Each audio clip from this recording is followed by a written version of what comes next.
Welcome to 108 news Telugu. బులెటిన్ల ముందుగా headlines. సంక్షేమ కార్యక్రమాల అమలులో వివక్షత ఉండకూడదు, చంద్రబాబు కీలక ప్రకటన. బీఆర్ఎస్ నిరసనలు హాస్యాస్పదం, మంత్రి పొన్నం ప్రభాకర్ కీలక వ్యాఖ్యలు. తమిళనాడులోనూ ఢిల్లీ తరహా లిక్కర్ స్కామ్, త్వరలో చాలామంది అరెస్ట్. మార్చి 22 నుంచి ఐపీఎల్ 2025 లీగ్లో పాల్గొననున్న 10 జట్లు. నామినేటెడ్ పదవుల భర్తీకి కసరత్తు చేస్తున్నట్లు సీఎం చంద్రబాబు తెలిపారు. టీడీపీ ఎమ్మెల్యేలు, మంత్రులు, ఎంపీలు, నేతలతో నిర్వహించిన టెలికాన్ఫరెన్స్లో ఆయన మాట్లాడుతూ, టీడీపీ నాయకులు ఏ స్థాయిలోనూ వైసీపీ నేతలతో సంబంధాలు పెట్టుకోకూడదు, నేను ఇలా చెబితే వైసీపీకి ఓటేసిన వారికి పథకాలు ఇవ్వద్దన్నట్లు ప్రచారం చేస్తున్నారు. సంక్షేమ కార్యక్రమాల అమలులో వివక్షత ఉండకూడదు అని చంద్రబాబు తెలిపారు. సంక్షేమ పథకాలు వేరు, రాజకీయ సంబంధాలు వేరని వ్యాఖ్యానించారు చంద్రబాబు. శాసనసభలో స్పీకర్ స్థాయిని తగ్గించేట్లు బీఆర్ఎస్ ఎమ్మెల్యే జగదీష్ రెడ్డి వ్యవహరించారని మంత్రి పొన్నం ప్రభాకర్ ఆరోపించారు. స్పీకర్ నిర్ణయాన్ని వ్యతిరేకిస్తూ ధర్నాలు చేయడం, ప్రజాస్వామ్యానికి వ్యతిరేకంగా ప్రవర్తించిన వాళ్లే నిరసన తెలపడం హాస్యాస్పదమన్నారు. సభలో ఏ విధంగా ప్రవర్తించాలో తెలిసి కూడా బీఆర్ఎస్ నేతలు ఉద్దేశపూర్వకంగా నిరసనలు చేస్తున్నారని పొన్నం విమర్శించారు. చట్టసభల్లో ప్రజాస్వామ్యానికి పద్ధతి ప్రకారంగా సభకు నాయకుడు ముఖ్యమంత్రి, సభకు అధిపతి స్పీకర్ గారు. అటువంటి స్పీకర్ గారిని పట్టుకొని సభకు నీ ఒక్కటి కాదు అనేటువంటి మాట్లాడడం అనేటువంటిది ప్రజాస్వామ్యానికి వ్యతిరేకం.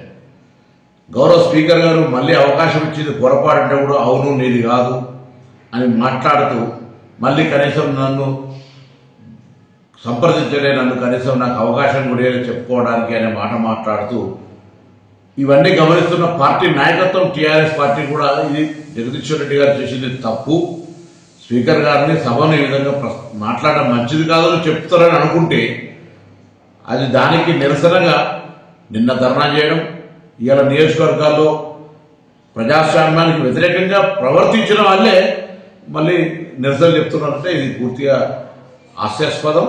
ఇది వాళ్ళకు కనీస జ్ఞానం రావాలి. ప్రజాస్వామ్య విలువలను కాపాడడానికి సభలో ఏ విధంగా ఉండాలి, సభా వేదికల్లో ఏ విధంగా ప్రవర్తించాలో తెలిసి కూడా ఈ విధంగా చేస్తున్నారంటే ఇది ఉద్దేశపూర్వకంగా చేస్తున్నారు. ఇది ప్రజలు గమనించాలని కోరుతాను. సభలకు కొన్ని సాంప్రదాయాలు, పద్ధతులు ఉంటాయి. ఉదాహరణకు అబద్ధం అని అనడానికి కూడా వీల్లేదు. అది ఆ మాటను మనం సత్యదూరం అనాలి.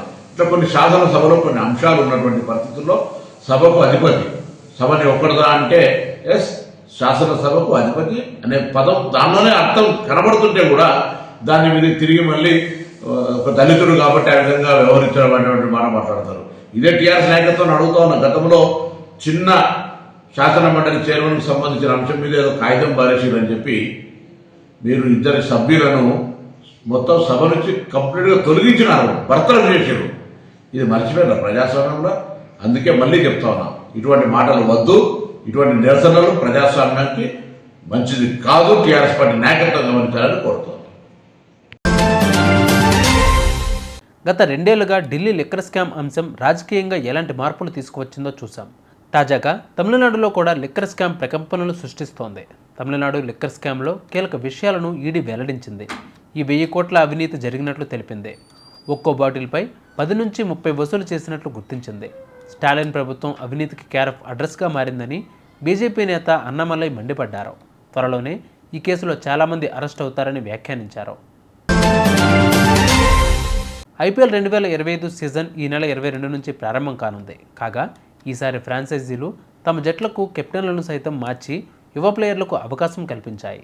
సిఎస్కేకి రుతురాజ్ గైక్వాడ్, డీసీకి అక్షర్, ఎస్ఆర్హెచ్కి ప్యాట్ కమిన్స్, పంజాబ్ కింగ్స్కి శ్రేయస్ అయ్యర్, ఎంఐ హార్దిక్ పాండ్యా, ఎల్ఎస్జీకి రిషబ్ పంత్, జీటీకి శుభ్మన్ గిల్, ఆర్ఆర్కి సంజు శాంసన్, ఆర్సీబీ రజత్ పాటిదార్, కేకేఆర్కి అజింక్య రహానే. చూసారుగా ఇవి ఇవాళ బులెటిన్ అప్డేట్స్. మరిన్ని అప్డేట్స్తో మళ్ళీ మీ ముందుకు వస్తాను. అంతవరకు కీప్ వాచింగ్ 108 న్యూస్ తెలుగు.